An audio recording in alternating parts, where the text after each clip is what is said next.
There is a Prophecies July 5th of this year, 2025, that it is going to be an earthquake, tsunami, and lots of lands and country will be disappeared of this disaster. Have you heard of that? And what do you think about that prophecies? Hitting the ground running, very exciting. So we have had this topic brought up to us before. Earlier in the year, as the predictions spread, the probability increased. When you are given these predictions, you're being given an option. One of the things that we detect is needed.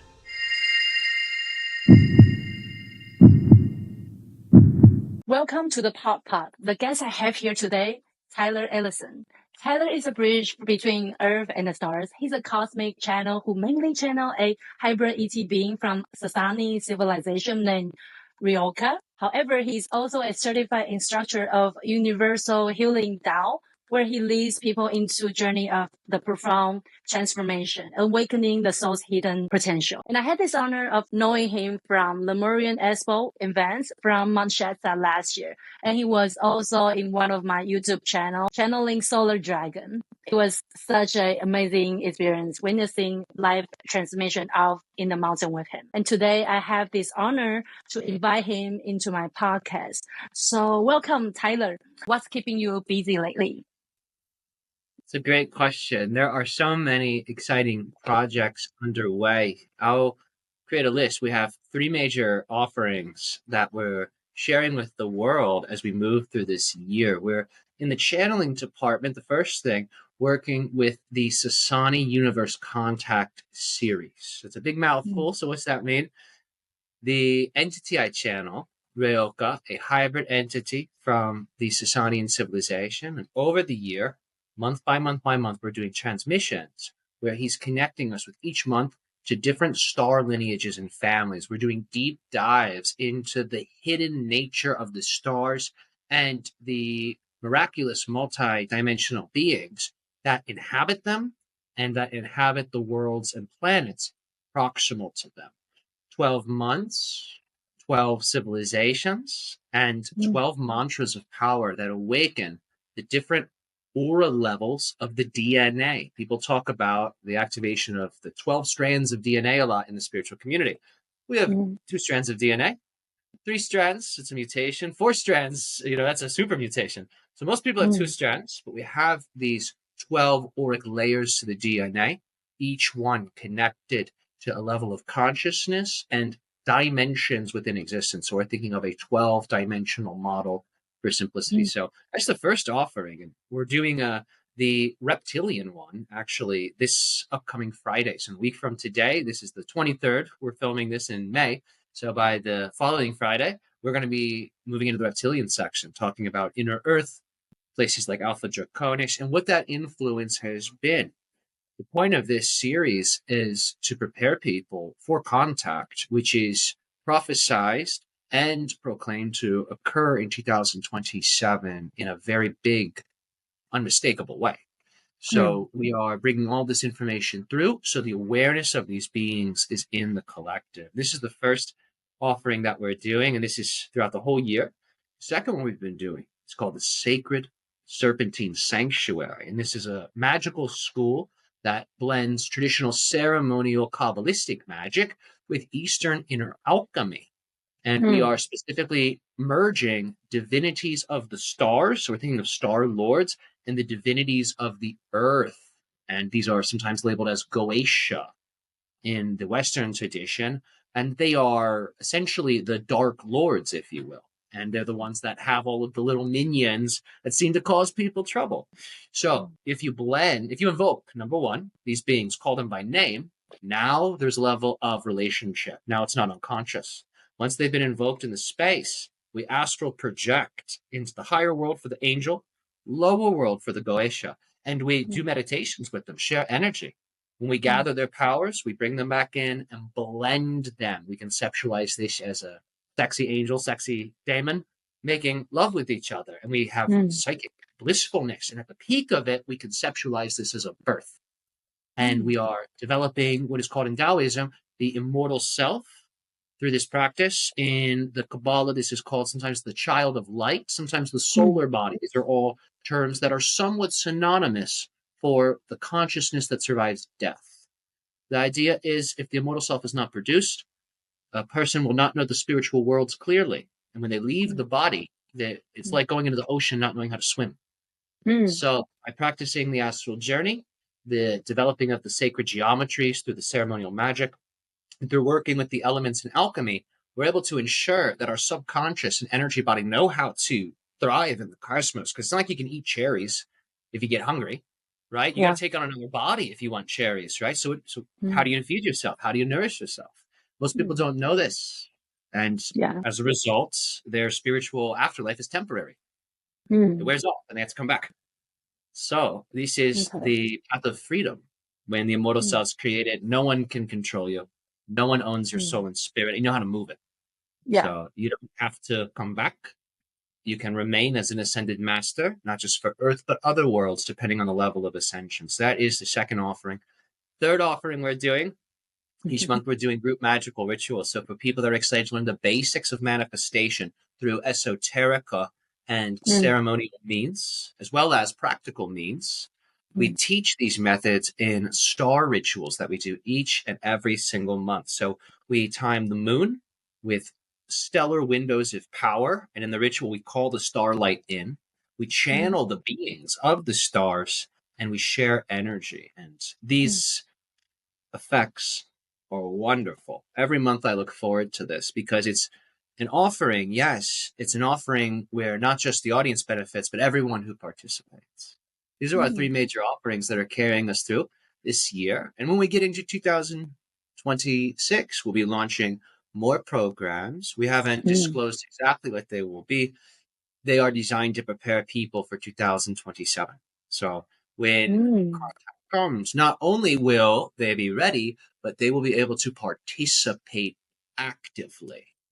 An active relationship with these beings that will have physical, tangible results. They'll be able to see this. And one of the highest levels, right, as you think of UFOs, they start coming to you, right? This is the level we're going to be bringing people. And it's a very high level. That's why we're doing the Sacred Serpentine Sanctuary first, right? Get all the shadow work and that freedom. And then go to this level, which is the aliens. Because if a person goes to aliens and they haven't faced themselves, it's tough. That's a tough pill to swallow. I've seen it before. And it can disturb people. If their shadow's there and then something that's not supposed to exist shows up, like immediately the shadow kind of vomits all over the experience because it doesn't understand it. They get very confused, sometimes temporarily traumatized by it. So that's not our goal. We don't want that. We want people to see these beings and it's love. It's connection and relationship. And that is what we are training people to achieve. Wow. That's so many amazing offering that you prepare for humanity. And before we get into that, and of course, I wanted to ask more about what you're saying, the open contact for ET 2027. But before we get into that, are these things that you feel most passionate about? I'm sure that you are. But what about what's your life before doing this? Oh, that's a great question. I don't think I've ever had anyone ask me what was my life before I got into all this. So my life has been fascinated with creativity. You know, as I look at what my life's attention has been throughout the journey, it's always something creative. When I was a child, I liked writing fictional stories. I enjoyed illustration. I enjoyed making pictures that were both fantasy and then observing things and sketching them out in detail. This was my obsession when I was a child, as well as reading. Those are my three things. When computers became common, right? I was in the 90s, so I remember when my parents got a desktop computer. That was when things really changed. I became more immersed in a virtual universe, you know, as a child. And I don't resent that. I do think that there's downsides to that kind of technology when you're young, right? Because the screen becomes more exciting than the world. And that can be a challenge for young people. So what I found, what I was into on the computer, right? This video game called StarCraft, right? It's a game with different species. Humanity is one of them. It's a strategy war game, but nevertheless, it's all about humanity expanding, coming into contact with ETs and what this looks like.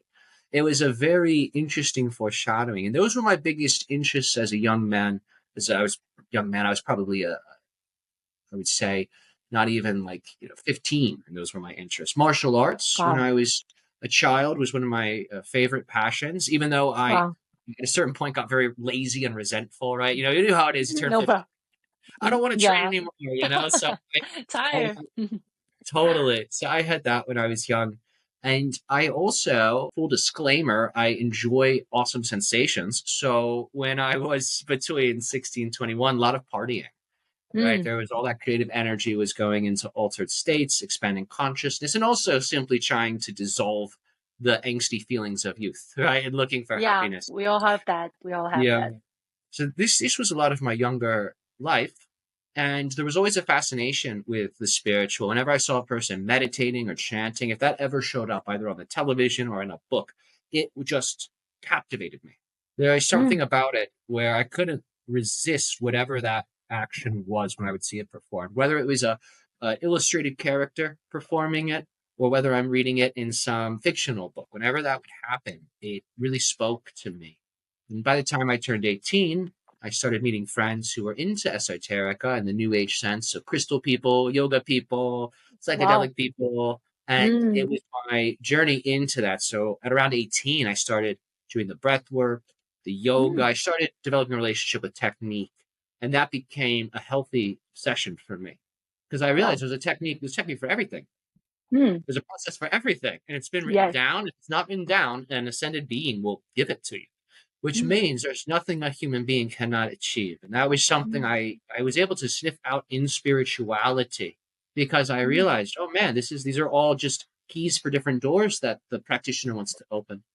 Mm. If I was not doing these things professionally, as I do now, this is what I'd be doing in my free time. Sometimes I'm like, oh, thank goodness, I don't have to do any sessions today. It's a day off. I get to chill. What do I find myself doing? You're going into the forest and doing the same thing I'm doing for people. It's the obsession for me because the energy is real. And when Mm. I think about what lasts forever is energy. So Mm. that's my primary relationship. All needs are taken care of. All lessons are able to be perceived. And if my cup's full with power, I can fill the cups of others with great ease.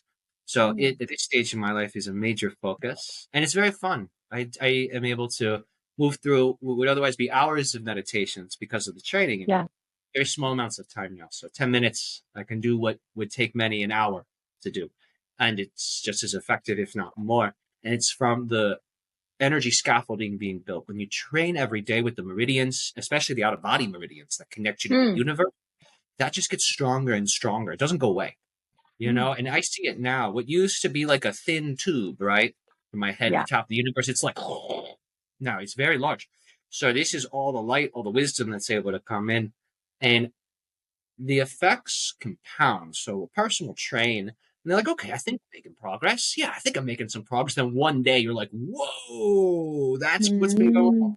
And this massive amount of progress is made. So yeah, you started your spiritual journey at a young age, like starting from 18 already. When did you begin to open up your meridians, and how did you discover this role of start being a channeler? So my first exposure to channeling was from Bashar, channeled by Daryl Anka. The friend I made at 18 Mm. was really into that channel and that channeler. And I was consuming that content like it was going to be extinguished. You know what I mean? I was like, I need to take all this in. At the time, there were so many of this person's channelings on YouTube. And I was not wrong. They did a crackdown and took almost all of it down because people were sharing so much. There was a concern, you know, are people going to come to the events if everything's just being shared so abundantly?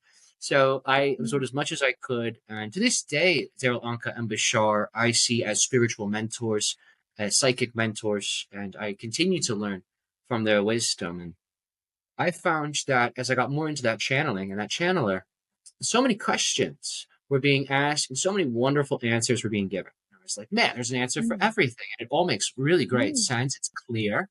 And I thought to myself, well, this is very special being able to listen to all these recordings. What about my questions? Am I going to have to like save up Mm. money and go? And then I was like, well, what if I Mm. like ask him 10 questions, then I leave and more questions come? And I go back. And I was like, how do I get it? How do I do that myself? Because I have a lot of Mm. questions. And I Mm. had this burning sensation in my mind. And that sensation of passion was this. If I can obtain that state, if I can know what that's like, I can guide myself perfectly. through my world. I won't have to be in chaos. I won't have to wonder. I'll be able to walk boldly on my path. So for me, the big call to channeling was this drive for self-knowledge and understanding and wisdom to guide myself. And I was already at that time exploring many interests. And of course, you have all these interests. It's like, what do I do with them? How do I grow them? And I felt that guide and intelligence would help me to see that path forward with all these different interests. And it most certainly did. It's become, everything's blended together now. At any stage of my life, all my every interest I accumulate goes into the work. Everything pours in. So it certainly came true. And there's more nuance to the story as to how all of that happened, but that was the motivating drive. I wanted to guide myself, and it has worked. Wow. Bashar is actually one of my biggest mentors as well as my spiritual journey goes on. At first, I knew that you're channeling extraterrestrial being from Sassani, same as Bashar. I was surprised. I feel like a lot of people, the drive of wanting to get into the channeling state is because they have so many questions. They wanted to know the answer by themselves. Like, what if they can figure it out by themselves? And later we found out that, oh yeah, we're all connected with divine. We can connect it with ourselves. But definitely not a lot of people there would be able to do that, go through all that process to able to be channeling by themselves. After you start walking on that path at first, how did you start believing the message? I mean, like, I believe a lot of people in audience as well, they probably have this intuition or this message coming in from time to time. But how do they know that whether they're really channeling? How did you begin to trust the message? I tested it. I don't take it at face value ever. I apply it right away. Because if it's a lie, if it's wrong, reality will correct me. That's 100% it. So when they give me readings on things, I test it. If they're telling me about a person, okay, I'm going to go talk to that person. Let's see. Tell me about my body. Okay, let's go get evaluation. Let's see. Tell me about this. Let's see. And I test. I approach it meticulously. Otherwise, it is anxious. Can I trust it? Can I not? The brain hates uncertainty, right? So we'll get the insight from the being, right? And we'll say, this is the way it is. It's beautiful. Yeah. Don't you like it? And then we say, but is it true? Can I trust it? And then we kind of hang out in this quagmire for a little bit, this little rut of uncertainty. So I realized if I'm going to step out of that rut, I have to apply what they're saying, test it. And if I do, the results will be apparent. And for myself and my journey, it has been this. In the beginning, when a person starts, it's probably going to say some crazy things. Things might not come out correctly. You might say something that is incorrect, especially in the beginning. You have to be willing to be gentle with yourself, not a perfectionist. I've gotten in my channeling career predictions that did not come true. That's happened. It certainly happened. And of course, as a channeler, I'm like, whoa, what's that about? Usually this is on point. And this is where the self-evaluation, the introspection comes in. Because if the channeler really wants something to be true and the entity's confirming it, well, now is it bias? Is it the entity? So when we have a lust for result, sometimes that can make it hard to clearly perceive the answer. So a lot of it was relaxing, letting go, remembering that you don't need to control everything. It will manifest very smoothly with the relaxed state, the open heart. A big thing for me with channeling, and this will be the final point for this question, so we can move into other areas. The biggest thing for me in channeling was learning how to speak to people, how to listen to people. Because there's all these channelers out there, and there's all types of impressive information. And in that type of environment, it can be tempting to want to create really elaborate explanations, really powerful ways of understanding things. And a certain amount of that's good. Too much of that is ego, right? So I found that in my channeling, I initially chased the ultra impressive, the astonishing. And as I continued, what I realized is you can get all the astonishing multidimensional information that you want. But if you don't know how to talk, listen to people, no one's going to come to listen to it. So my biggest thing in channeling, and I recommend this for anyone who's channeling, is study human communication. 100% is the most important thing you can do. So that way the multidimensional ideas can come out, and you as the channeler will intuitively know how to deliver it. So it eliminates the feeling of insecurity and awkwardness in delivering information. That feeling will sometimes block channelers. right? If they're like, oh, I'm not allowed to say that, I'm not supposed to say that, right? That energy is going to try to come out some way. So we have to really be as neutral as we can. To quote my friend Rob Gauthier, totally neutralized. That was his big message to everyone. Get as neutral as you can and then go into the state. No bias. The only goal, the only real focus is clear channeling, bring the other person up in a gentle, loving way, and take it safe. You know, keep it bare bones so that way the entity's genius can work through. That is a great point that you bring into to neutralize the experience, the message. But how can you actually do that? Is there any practical way that you do it? How do you become a clear channel? So energy work is the top recommendation that I have for people. Techniques of purification are incredibly important. And when I talk about purification, this is a light diet, not being too heavy, because that's going to activate lower mind. So if we're always with food, lower mind's on. So higher mind, higher mind has no blood. Everything's in the intestines, right? So I do a nice fasting lifestyle. So I eat very lightly.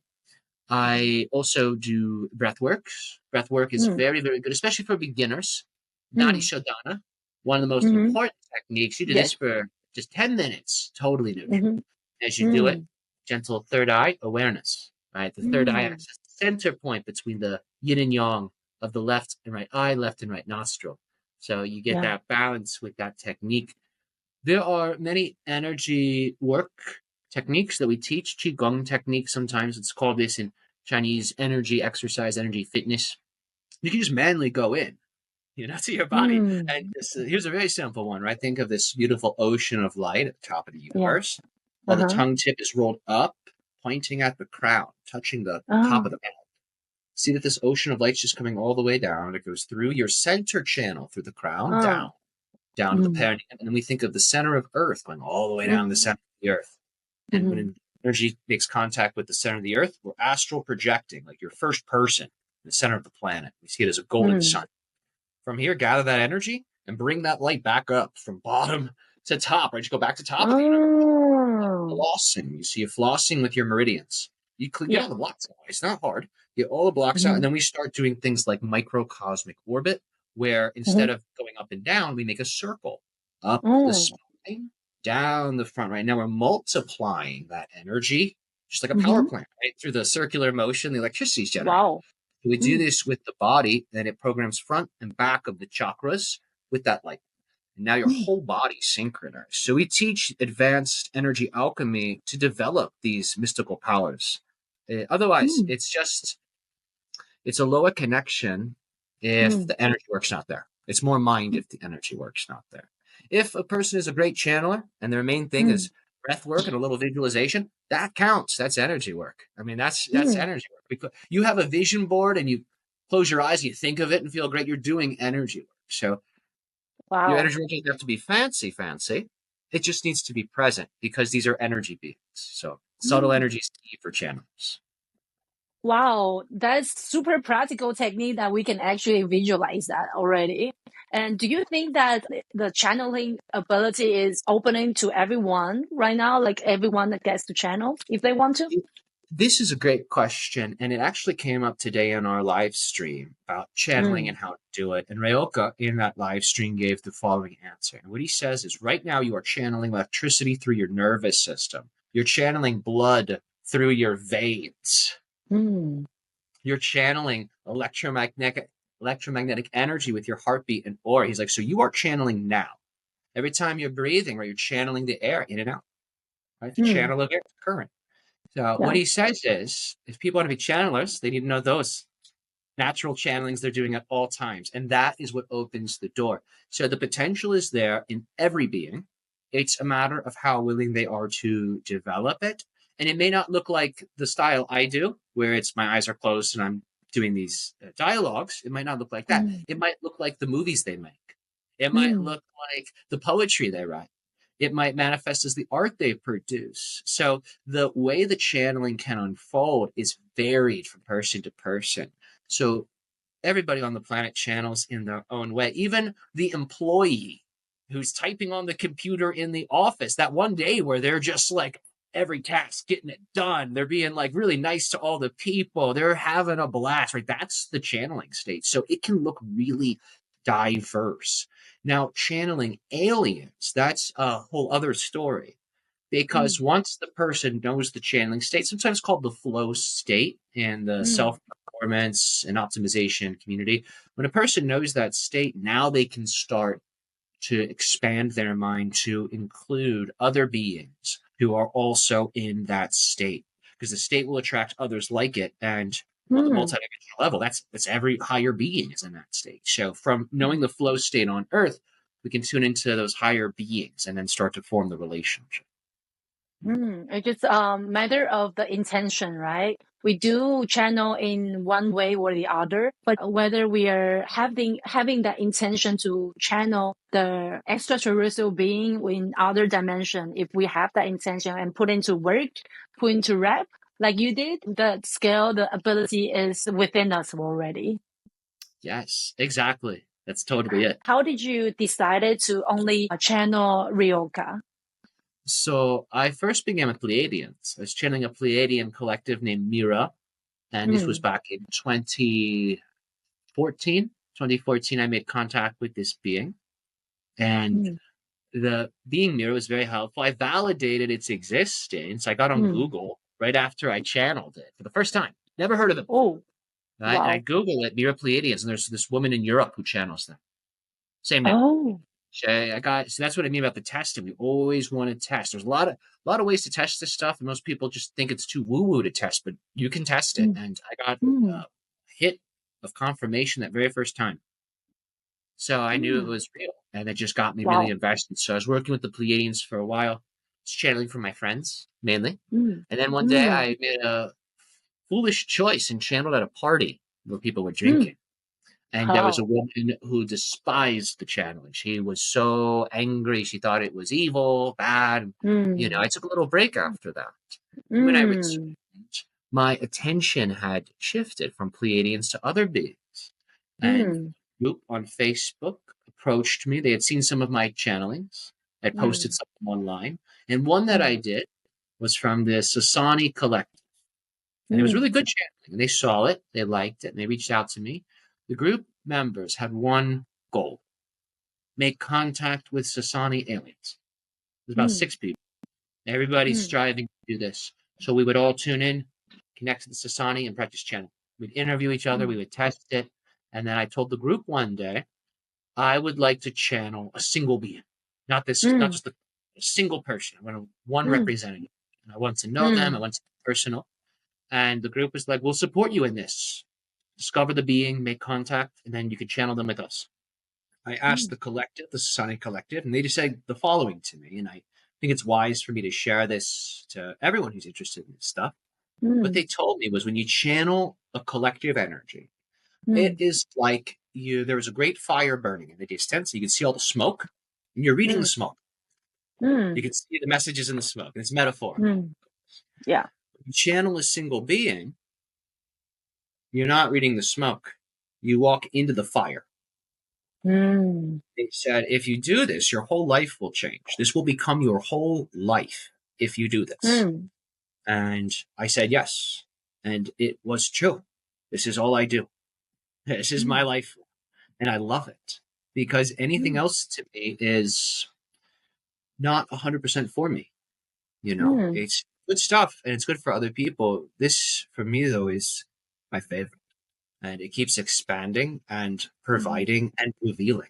So I've been working with Ryokah ever since. His name has gone through many changes. Ryok was the first sharing he gave us, and then he abbreviated it to Ryo or Ryo for convenience, and then we went through another metamorphosis where the full name was given, which was Ryokah.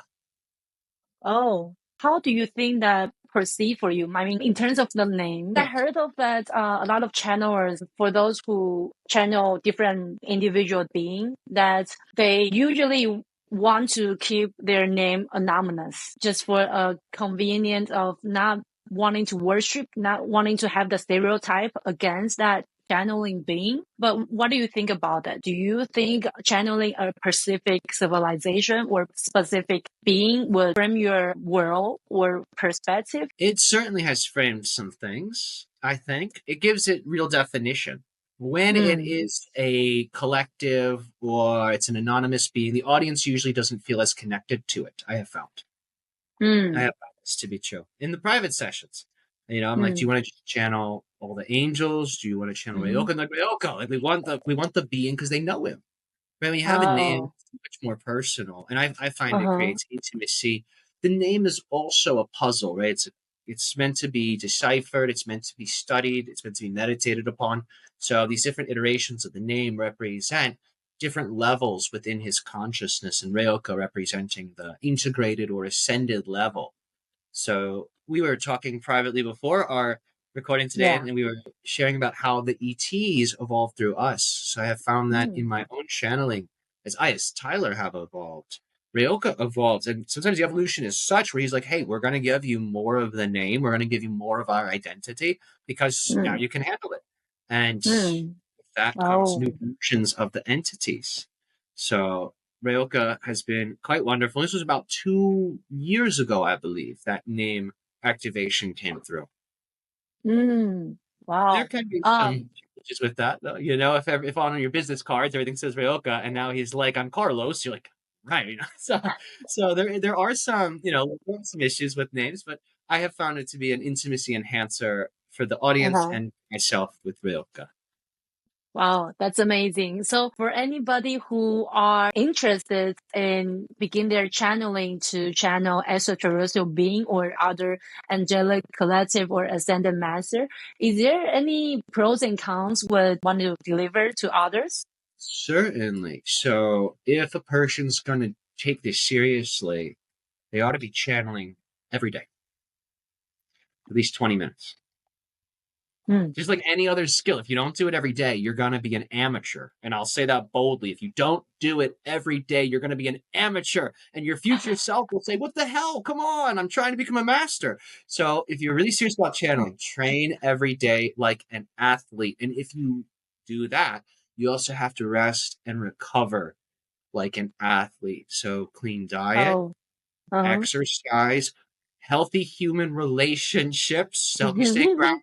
You want all of your friends to be too woo-woo because you want someone who's going to help you make good investment decisions. You want someone who can help you fix things in your life that are physical. So it's important to have the baseline covered. Think of Maslow's hierarchy of needs. People may have heard of this. The bottom of the chart, the pyramid, is their food, water, shelter, medicine. Survival. Exactly. Top of it, self-actualization, transcendence. Channeling is that top of the pyramid. None of us, I think, have a totally perfect pyramid. If you do, God bless you. You're very fortunate. So if you are still developing many manifested needs on that bottom level and it's not complete, there's insecurities, the channeling it adds more energy, right? It's going to add more energy. So if there's these insecurities and worries in the subconscious and things in the reality aren't very aligned, the channeling can make that stand out more. If there's personality issues in a person, sometimes the channeling can bring that out because you're shifting personality. So I firmly stand by the idea that if someone's going to channel, they got to take very good care of themselves. Their spirituality has to be number one. And they also have to balance cosmic life with earth life. You'll get enlightened. I mean, if you do this, like what they talk about in the monasteries and stuff, if you go all the way with this, you will eventually become one with the light behind the ET, behind everything, right? It's just the one light that manifests as all things. So eventually the beings bring you to that level. If you go to that level, but don't have that bottom of the pyramid secured, you don't have the basic needs and relationships organized, it can be really tough to integrate. Enlightenment's like a baby. It's like you're totally new. And if those other things aren't met and you don't have those relationships to help you, it can be really hard to come back down after enlightenments. And that does happen with channeling. It's not one enlightenment. Keep happening. Higher levels of ascension. So those basic things must be covered if a person's going to take it seriously. If a person's a dabbler, you don't need my advice. Just dabble. It's not going to build up enough energy to mess you up. But if you want to be a professional channeler, these words are for you. Wow. Thank you for sharing the honest opinion, because a lot of people there right now, they wanted to become a channeler just because they want to improve their manifestation of the survival needs. They wanted to be able to fulfill their survival needs through channeling. I'm not sure whether you heard of that before, but from what I'm seeing, experiencing, a lot of people there in Asian community, at least, they wanted to open the third eye and open the crown chakra to connect and all that, just because they wanted to make sure I'm going the right way. I'm deciding the right things. This person, this career for me, and they wanted to monetize through that connection. But I feel like, as you said, it's a lot of something that's reversing. We have to fulfill our survival needs first before we are going out there. Yeah. Totally. And when I first started all of this, I was working in health food stores. I was in acupuncture school. I was on a path to become a full-blown, doctor of acupuncture. I have the credentials and all of this, but that's not my focus. And when I got into channeling, it was not to make money. I didn't think money would be necessarily a side effect of it. It came with it because the world really enjoys it. So I found I have been able to provide for myself and my family with it. And I have found that it's led me into the development of all these other esoteric skills. The channeling really was the lure, that like glowing light in the distance that called me forth. And on the way there, following that light, there's all these other skills I picked up. So for me, channeling is one of the sources of income, the teaching of the many esoteric skills, the meditations, the retreats, these others. And I think it's amazing the way it worked out. The Tao provides. So if you want abundance and wealth and that kind of influence, my suggestion is cultivate that in a separate way from the channel.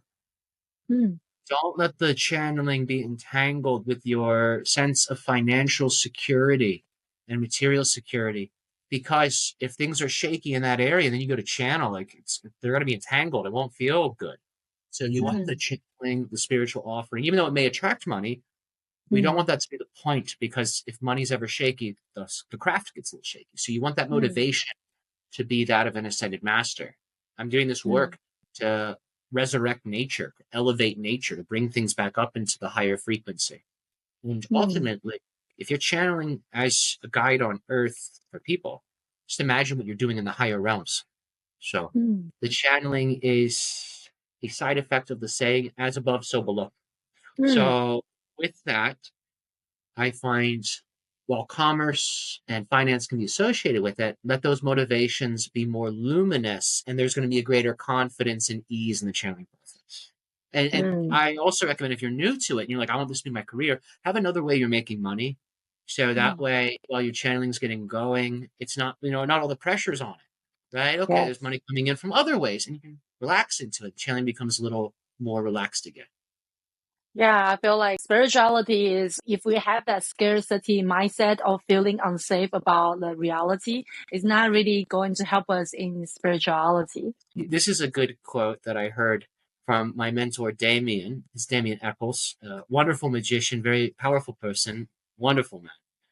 He was talking about mastery, and he was saying, one thing to always look at: the person you're taking advice from, what kind of life do they have? Because take that advice, it might become your life. It is. So you always want to look out. Behind screens, we don't always know exactly what's going on, right? For people that have seen me before, I usually have crazy backgrounds. And this is a nice example of what's going on behind the scenes. And I think that if you take advice from people, be prepared to become like those people a little bit. And with spiritual people, you have to be even more discerning, because it's energy, like a lot of energy. So if you take some of it on, it's not going to be a small effect. So these are my thoughts on that topic. That's so very true. So now, if you're open, may I invite Ryokah to answer some of the questions for humanity? That sounds great to me. I like it. I would thank you for joining us for this ecstatic co-creative interaction that we share with one another this year.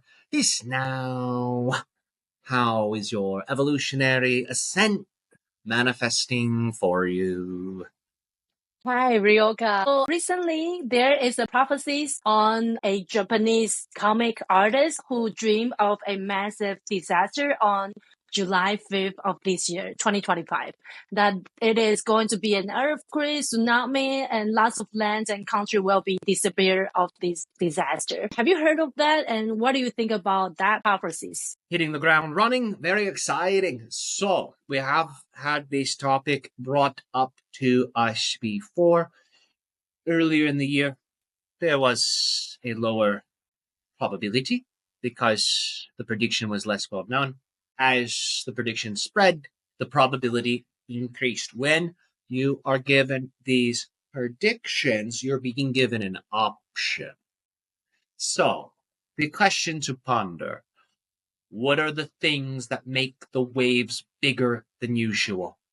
What are the things that make the storms harsher than usual?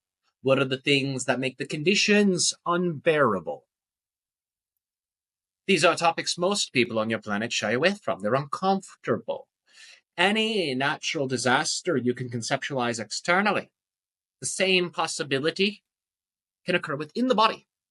You see, it is microcosm with the body, macrocosm with the outer reality. So, what are the energies that generate your inner thunderstorms? What are the energies that bring up your tidal waves?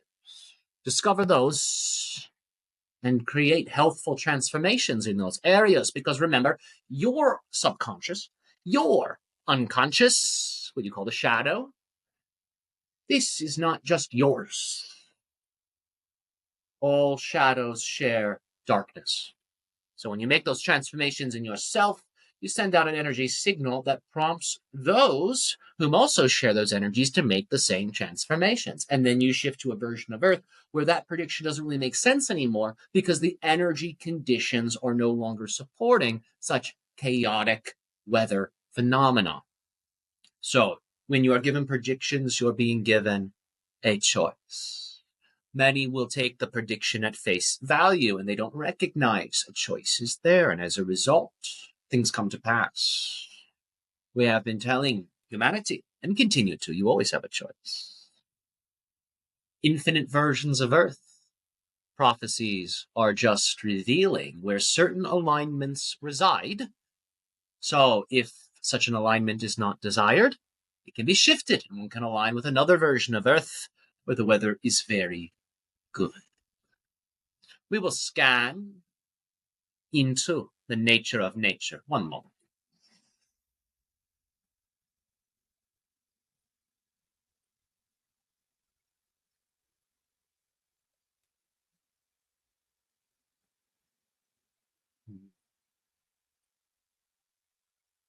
One of the things that we detect is needed for a few countries within the Pacific is creating healthful international relationships. I know this may sound strange to some of you, but the waters are shared, are they not? The air is shared, yes?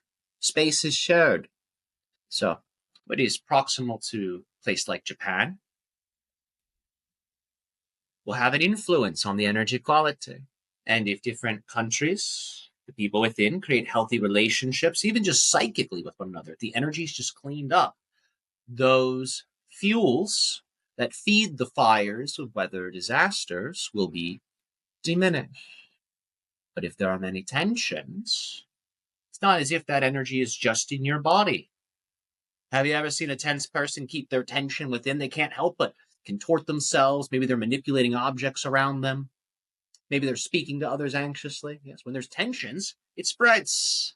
So transform the tensions within, transform the tensions without, the weather will respond. What are the recent updates of the ET open contact and who will most likely be experiencing that? Do they need to go to a certain location? In terms of the extraterrestrial contact process, you are in an advanced stage of it. It is the first level of an advanced stage, but a first level nevertheless. The first level is humanity becoming multidimensionally aware, so an awareness of subtle energy and the beings that occupy the realm of subtle energy that you call the elementals and the cryptids. This level of energy is the etheric level. It is connected to your Earth's electromagnetic field, and there are beings that exist within their own realities that are anchored into that electromagnetic field. Humanity will begin to see these beings. They will show up in interesting ways. Sometimes objects might appear to have a characteristic. The lights attached to that building almost look like a face. That's sort of strange. Or you look into the darkness of your bedroom before you turn the lights on, and it looks like there's something moving around. These are the first levels. And if humanity responds auspiciously to awareness of the etheric level, then the astral level will open up. Astral comes from the word astra, meaning star. So once you all feel very good on that etheric level, seeing the elemental beings and the cryptids, then the astral starts to open up. And this is where an individual's spirit team may begin to manifest. So some people, if they are living very noble lives, they may find their spiritual team is made up of angelic-themed beings. If somebody is living a life very service to self, based on power, more three-dimensional, if you will, focuses, they may find that their spiritual team is more shadow in nature. And people, once that etheric level is stabilized, will begin to then wake up to the spiritual team, and they will see them. This is not just psychic awareness. We're talking about physically seeing these things across the planet. This is the second level. And when that has been auspiciously integrated, third level, the craft come. Along these three levels, telepathic contact is increased. Along these three levels, subtle energy awareness is increased. And along these three levels, maturity is developed. So by the time you're at the third level, you're able to handle the energy. You'll work with the other ones. You'll have mastered the multidimensional awarenesses and experiences relevant to Earth. And when you are comfortable with that, you can focus then on the stars. In 2027 is when level 3 is set to be initiated. So it is a very exciting time on Earth. If you are desiring for more extra-dimensional contact, let your eyes see the multidimensionality that exists all around you. When you stare at screens all day, you are looking at a 2D light matrix pretending to be a multidimensional reality. And too much screen time can cause the subconscious to associate the physical reality with the screen. Things lose their dimensionality. So if you are interested in increasing your awareness of this phenomenon that is happening now, this is not something that will happen. This is happening now. And if you want to be a part of it, spend time in the forest. Let yourself be away from the screens. Take in all the fractal geometries of nature and move through your reality very aware. If you walk around on autopilot, you'll miss the multidimensionals. It's a different frequency. So you must be very conscious, very slow. And things will reveal themselves to you from that view. That's the view that's needed for the perception. Okay, thank you. Group, you're very welcome. Pleiadians, followed by hybrids. Yes. These are the first groups. Following the hybrids, other hybrids that are a little bit more exotic, and then the beings responsible for the hybridization program. Following that, it gets even more exotic. So it goes from very human, very similar to you, to very different. The ones that are very different are saved for last. Again, it's a process of acclimation. When you see something that you've never seen before outside of you, it awakens within you a totally new dimension to yourself. Too much of that at once is disruptive. But enough of that novelty sprinkled over time creates a new reality that we can share as foundry. There are a lot of things about 2030 that how the world is going to change dramatically within these 5 years, about like 2027, the ET open contest and all that. What do you think of within these 5 years? What's your view on that? The dramatic change was the process. So to contextualize this, it's important for everyone to understand. It's not one timeline, infinite timelines. You're on your own timeline. Your mother and father are on their own timelines. Your brother and sister, your friends, your lovers, everyone is on their own timeline, in their own reality. They're generating their own universe, different than yours. It's a literal different universe. These different timelines, these different realities are similar enough in vibration where you can have the experience of sharing a reality, but that is not what's actually taking place. It is the illusion of a collective, objective reality, and it is an illusion. Your mind makes that. You're all in your own universes and worlds. In terms of the different timelines for 2030, there are quite a few forces and factors that can create change. You may have been paying attention to the political scenes. There are multiple political groups that have certain agendas that are meant to be initiated by 2030. For some timelines, that will be a big catalyzer of change. For those that are more cosmic, the catalyzer of change will be the deepening of the extraterrestrial contact. For those that are more ascension-based, there will likely be greater solar activity come 2030. Greater awakenings of the heart. And that enhanced solar activity will also have an effect on your grid. This does not mean things will be wiped away, but during that time, there will be great change. During that time, if things are not aligned, that change may be experienced by some as loss in certain areas. For others, it's opportunity. It is the starting of a new journey, and it's very enjoyable. So, as has been written in your literature, it was the best of times. It was the worst of times. If you read things like your Book of Enoch, what is prophesied, God smites those who have created evil, and those that are aligned are preserved in a paradise. Both are described as Earths. Why do your ancient texts depict this? Because it's different versions of Earth that the individual's energy aligns them with.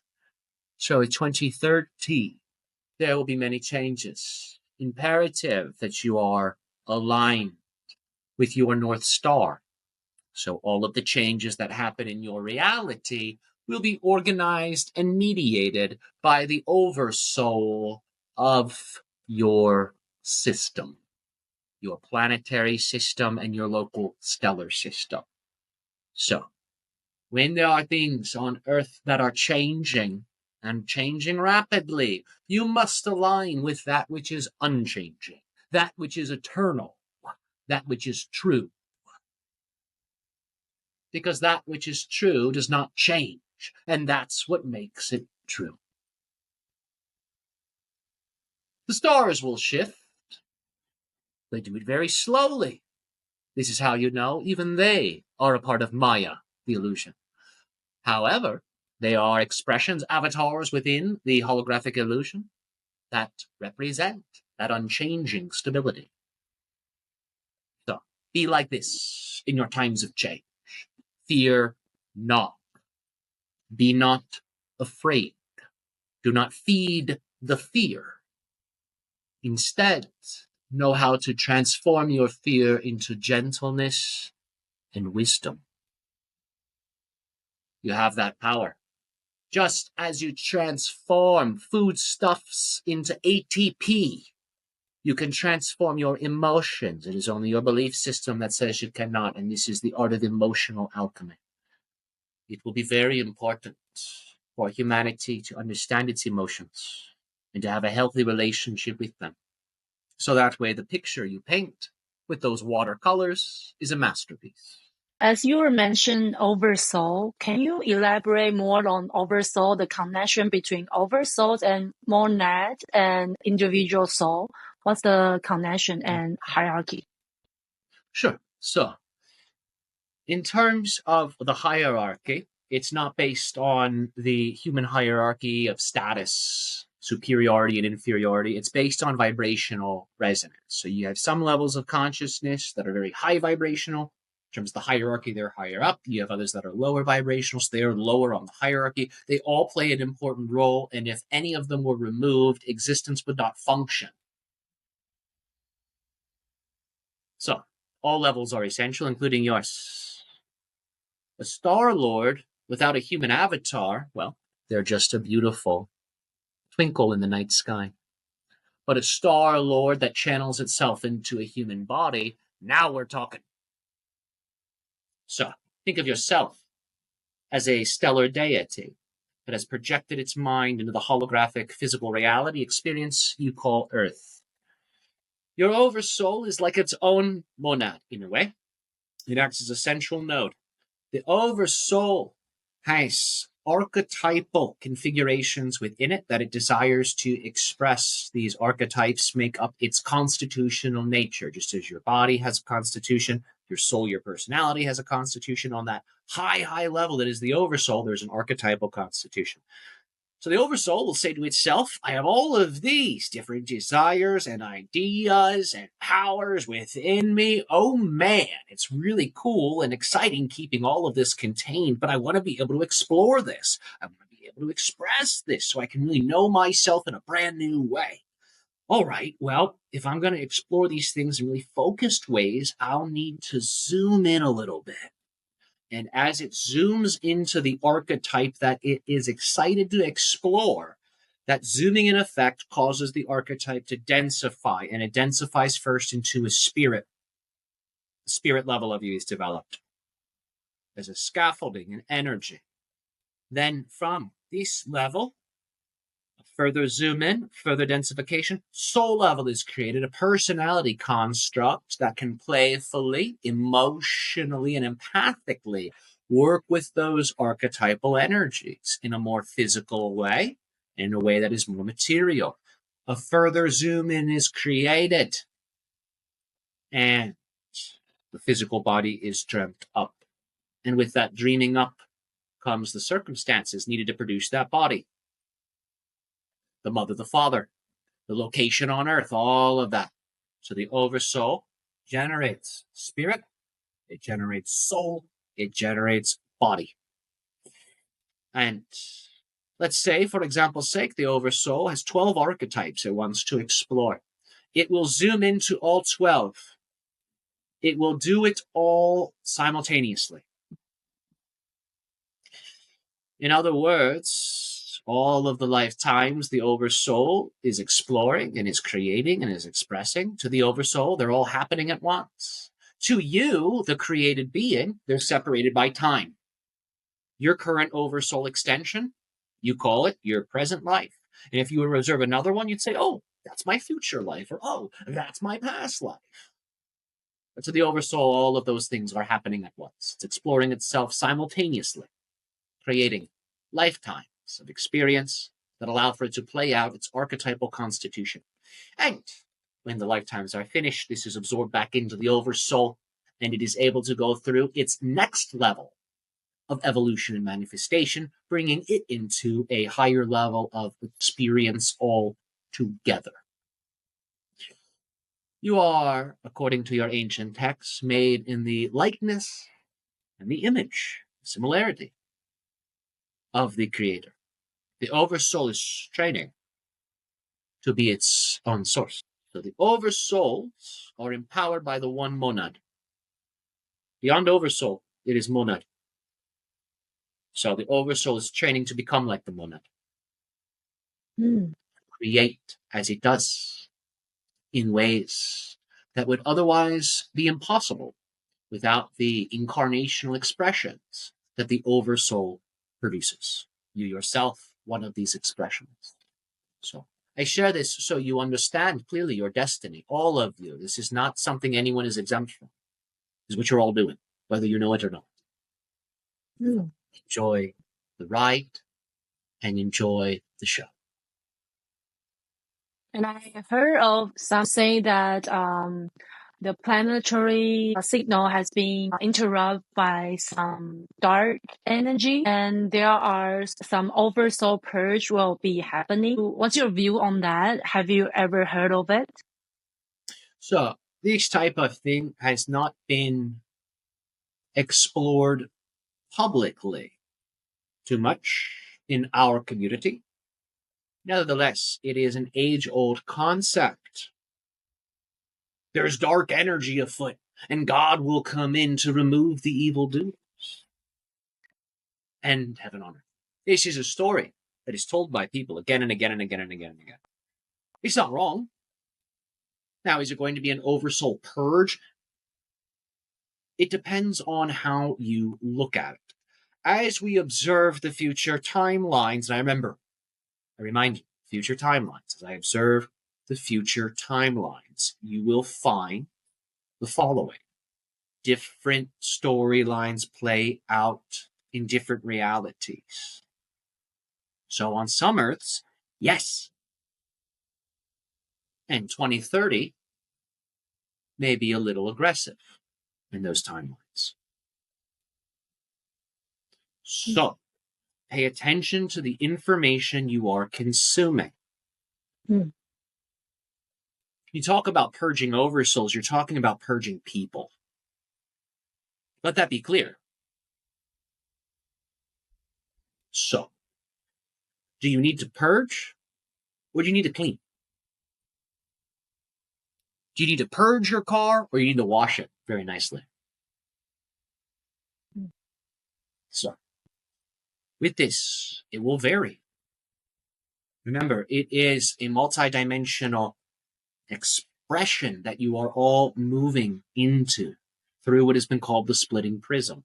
For those of you that are brand new to this, please let go of this idea you're on a single timeline with guaranteed things that are going to happen. That's not how it works. If you do not enjoy that narrative, you do not have to buy into it. As within, so without, as without, so within. So to say there's this darkness that needs to be purged, you're saying the same thing about your shadow. So why not do some shadow work instead? We say this commonly, and we will say it here. If you are walking around on your earth thinking you have no darkness, you have no shadow, you have no aggression, you have no wrath, you are deceiving yourself. And you are likely more hurtful than you realize in your physical reality.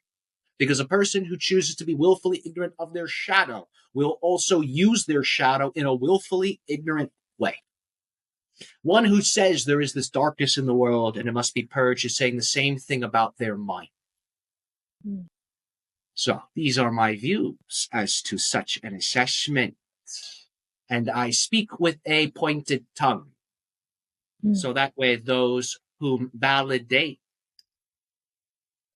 beyond what is necessary into the realm of dogma begin to remove themselves. This is important.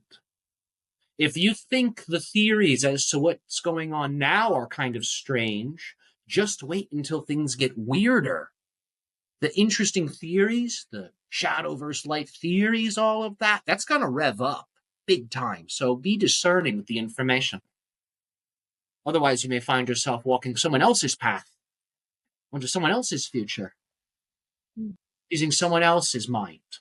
Use your mind. It is beautiful. As you're saying, yes, different psychic, they have different point of view to see the timelines. It's a matter of whether we discern that. How do you suggest people to cultivate their discernment? It is a matter of synchronizing yourself.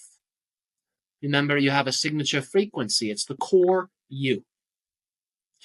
That core you expresses as a center channel. The Tai Chi pole that runs from the crown to the perineum, the inner temple, the inner abode of your being. Along that center channel, there are three minds: upper mind, brain; middle mind, heart; lower mind, intestines. With most people, these three minds want three different things. The brain wants what it saw in the advertising. The heart wants the pretty woman from the other day. And the intestines, well, because of all the antibiotic use, can't make sense of what's what. Where is the discernment when a person cannot even understand what their only possession is communicating to them? This is your only possession, and you have to give it back when you're done. And most people spend no time understanding the mystery that they are. You do not understand this, you will only go off of knowledge that you've heard. There will be the illusion of discernment. But if knowledge is curated, the false knowledge will lead the follower to wherever the desired location is, that knowledge is meant to bring them. And it's not their desire they're following. Remember, if someone curates information in a certain way, you can have the illusion of choice. Oh, I'm making this choice, and it's different than the other ones. But if it's all curated, those different options may lead you to the exact same place, you see. So when you just go off of head knowledge, the ability to be manipulated with information, it's increased. So synchronizing mind, heart, intestines is essential. So good digestive health, spend time with your heart. Just feel your heartbeat. Empty your mind down. And spend time synchronizing these three centers. Take care of your temple. Take care of your body. Understand its messages. Understand yourself and what's going on within you. Know your triggers, your desires, your vices, your virtues, your constitution. Really get to know yourself, because if you do not, you will not know the other, and you will not have clear discernment. You will always be deferential. Oh, what's the media tell me? What's the authority tell me? Who do my friends think? That's what your mind will be without the inner knowledge. So that synchronization with the signature frequency, utilizing the three minds, will develop discernment. And this is key. Starting from know thyself. And exactly. Because you are holographic, you contain the whole. If you know the self, you will know the other. And the last question is that, as you're mentioning multiple times, what is the timeline splitting? Can you explain that a little bit more to the audience? How does that feel like in reality? Sure. So think of a beam of white light being projected into a triangular prism. The beam of light comes in from one direction, and a rainbow light is emitted from the other direction. See that this rainbow beam that is being emanated from the triangle in the opposite direction is getting more expansive as it increases in its distance from that prism. The color frequencies begin to expand. All of those different levels of the rainbow become more immersive. And each of those color frequencies represent groupings of different timelines. You have a bunch of timelines in the red, in the orange, in the yellow, in the green, in the blue, in the violet. So you are all on a collectively shared timeline. Following 2012, individual timeline expansion. So you're all in different universes, you're all in different realities, and you are sharing a similar enough quality of energetic vibration where you can resonate together in a manner that produces a shared collective reality. And you will find as time goes forward, you may spend all day with a friend or a person. You go to the mall, you go to a restaurant, you go to the movies, then you come home and you talk about the day. And all of a sudden, your friends start saying things that are very different from your experience, including things that may have involved you. And you will say, that didn't happen. Are you sure about that? What are you talking about? It's a different reality. It's a different timeline. You just don't always see it. It will become more apparent. And as people become more multidimensional, they'll be able to hop from timeline to timeline to timeline at will. Some will become indistinguishable from time travelers. Others whom remain in unconsciousness, they will be locked into their timeline, not knowing how to change it, not even knowing they can, not even knowing what a timeline is. So those that ascend, they will move through the timelines as they see fit. Others that are married to their ways, well, till death do they part, as is said.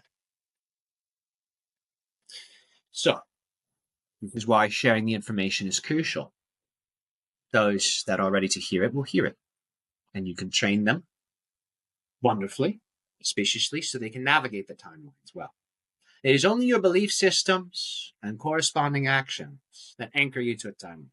So if you remain flexible with identity, if you remain flexible with yourself and your belief systems, you can move from timeline to timeline to timeline as you see fit by changing the state of being.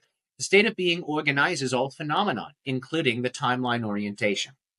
So if you have a big enlightenment moment, energetically, that may have disentangled you from one timeline and put you onto another one. That's how it works.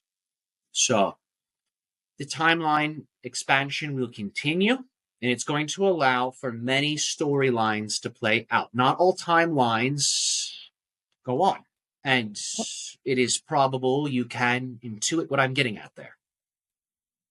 It's not all versions make it. That oversoul purge, it's not really a purge. It's simply certain versions of Earth don't get it together. They stop. The other ones continue. And as they continue, they become more empowered, more loving, and then they actually recombine to make a super timeline. That is the ascended Earth. All right. Thank you, Ryokah, for all your knowledge and wisdom. We can bring Tyler back. We thank you for the fun nickname, and we thank you for the amazing questions. Dear audience, take these words in a playful way and know that you can be playful and serious simultaneously. Remember, serious is not just a mindset. Serious is the stellar ally of your people. So, play and grow, evolve, and know that your path is laid with bricks of light. And even if it looks like you're walking into darkness, your path glows and appears instantaneously beneath your feet. It does so with each recognition of the conscious breath and heartbeat. We thank you for the gift of your attention, focus, our unconditional love and appreciation to you and to all members of your glorious human family.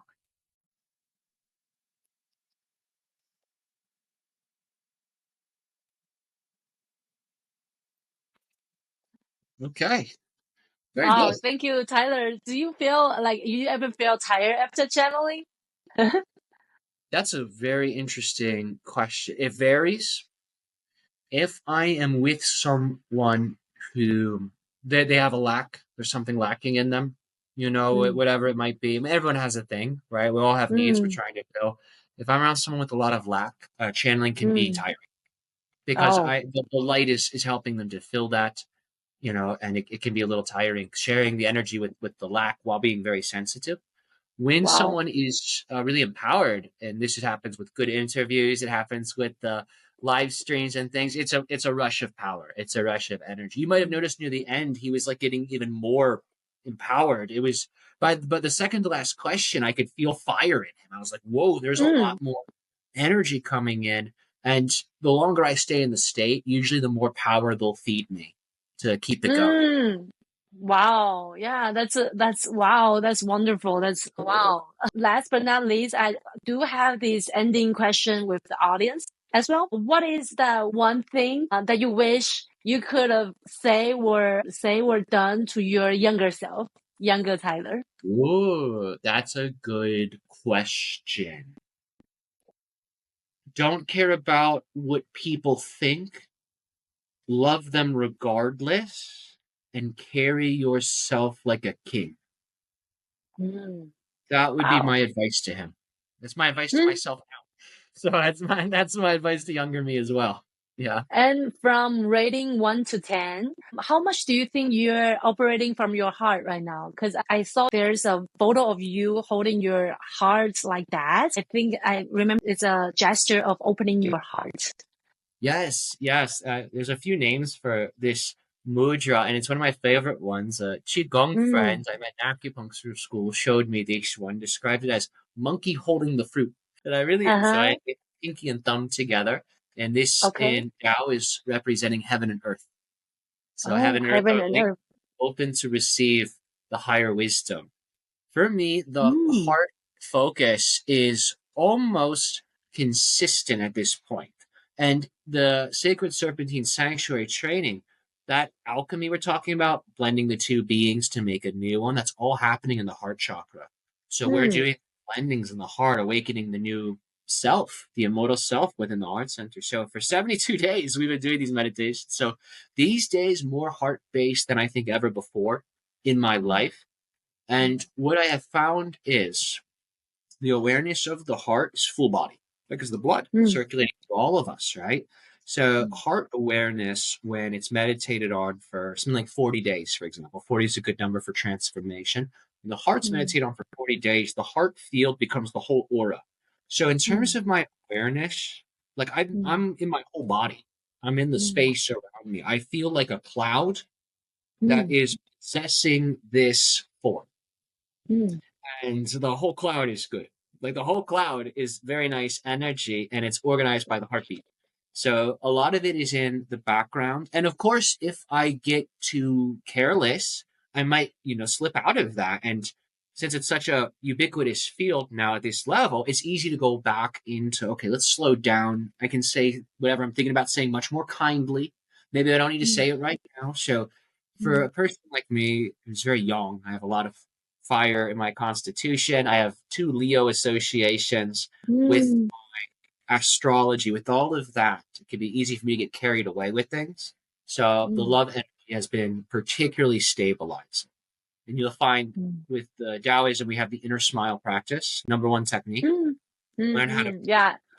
Yes, love of the heart. I heard of it. It's the best. I think you would love it. And it's my favorite to teach people because, you can feel good in the heart, but what about your lungs? Well, lungs feel good. What about kidneys? Well, it doesn't feel good. So the love can become full body, and it's a consistent increase. And I associate that with the practices and the grace that has come from the healthy relationships with friends. There's nothing like good friendships, good teams and supporters to keep the heart nice and open. Oh, yeah. I feel like without me asking you the next question, you already have the answer already. My next question is actually, what is the one thing you can suggest people to create mind and heart coherence? Exactly that. The Taoist technique of the inner smile is the most effective tool I have ever seen. At the first level, it's a new technique. So there's going to be some effects that are slight. And the person might feel doubt. Am I doing it right? Is this the correct method? If they stay with it, just one smile can completely shift the whole state of being. Person can go from sadness, rage, envy, right into, oh yeah, everything's good. And it can bring a person back very fast with the higher application. So some training of the inner smile technique by Grandmaster Mantak Chia each day. Very, very effective for generating the heart-mind coherence. And there's a specific technique from the UHT, Universal Healing Tao, that we teach, and it is the descending of the 3 minds. So it's done as an opener before the inner smile. So it's an opening technique. Tongue tip is brought up to the roof of the mouth. We activate the heart. And from here, we use 3 celestial symbols. We think of a beautiful purple star representing the North Star here, mid-eyebrow, smile to it, activating upper mind. And you can do just that. You can actually touch the points to initiate it. It's very good. So we have upper mind, purple star. We come down to the heart, golden sun. And then we come down into the belly, between belly button and spine, inside of you. We see a little earth, little planet Earth inside your digestive system. And from here, 3 minds have been integrated. And you can just hold this, breathe into that earth, and you're actually pulling brain and heart chi in. So it clears the mind. It's going to make the emotions quiet. The breath will become really pronounced. So you can go really deep into expanding, contracting with breathing. Stay here, just in your abdomen. You can even take your palms, cover your belly button when you bring the minds down. Stay here for a few moments, then go into the inner smile, which is activating heart love and guiding it through the 5 organs. And if that simple sequence is done for no more than 5 to 10 minutes a day, a person by day 7 will feel very different. They'll feel healthier. They're going to feel more joyful. They're also going to find that they are much more aware of the energy as they move through their life. Wow, thank you for the detailed technique. And of course, if anybody wants to learn more detailed technique and have someone to guide you through, where can the audience find you? For private sessions, both channeling and esoteric training, so meditation, magic, alchemy, go to the Galactic Guide, GUIDE.com, www.thegalacticguide.com. That's where you can purchase sessions with me one-on-one. We also sell tickets there to our monthly channeling events and magical rituals. So if you want to get a taste of some of this, if you want to hear more Ryokah and learn some magical skills, those monthly events are offered. If you want to go deeper, we have private sessions, and we also have Patreon. On Patreon, we have a Monday Q&A every Monday. We've been doing this for about over a year now. So every Monday I get on there and I channel, just like we did here for a whole group. And it's a very private group, a lot of advanced questions. We have a special Facebook for the Patreon people too. So everyone is able to gather and talk and review the information. You can also find me on YouTube with Health Thyself. We do live streams every Friday. This Friday, the only exception in a week, the one coming up, as we're doing our event that day.